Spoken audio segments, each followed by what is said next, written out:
প্রায় ৪ মাস পর দেশে ফিরেছেন বিএনপির চেয়ারপারসন বেগম খালেদা জিয়া। মঙ্গলবার সকাল 10টা 40 মিনিটে তাকে বহনকারী কাতারের আমিরের বিশেষ বিমানটি রাজধানীর হজরত শাহজালাল আন্তর্জাতিক বিমানবন্দরে অবতরণ করে। একই ফ্লাইটে খালেদা জিয়ার সঙ্গে দেশে ফিরেছেন দুই পুত্রবধূ জুবাইদা রহমান ও সৈয়দা শর্মিলা রহমান। আমরা বিএনপি পরিবারের আহ্বায়ক আতিকুর রহমান রুম্মন গণমাধ্যমকে বলেন, বিএনপি চেয়ারপারসনকে বহনকারী এয়ার অ্যাম্বুলেন্সটি ঢাকার হজরত শাহজালাল আন্তর্জাতিক বিমানবন্দরে অবতরণ করেছে। বিমানবন্দর ত্যাগ করার পর গুলশানের বাসভবন ফিরোজের উদ্দেশ্যে রওনা হচ্ছেন বেগম জিয়া। এদিকে সাবেক এই প্রধানমন্ত্রীকে স্বাগত জানাতে সকাল থেকেই বিমানবন্দরে বিএনপির নেতাকর্মীদের ঢল নেমেছে।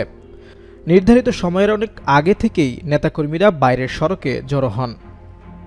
তাছাড়া খালেদা জিয়ার দেশে ফেরা উপলক্ষে রাজধানীর হজরত শাহজালাল আন্তর্জাতিক বিমানবন্দর এলাকায় নিরাপত্তা জোরদার করা হয়েছে। সেখানে অন্য আইনশৃঙ্খলা রক্ষাকারী বাহিনীর পাশাপাশি কাজ করছে সেনাবাহিনীও।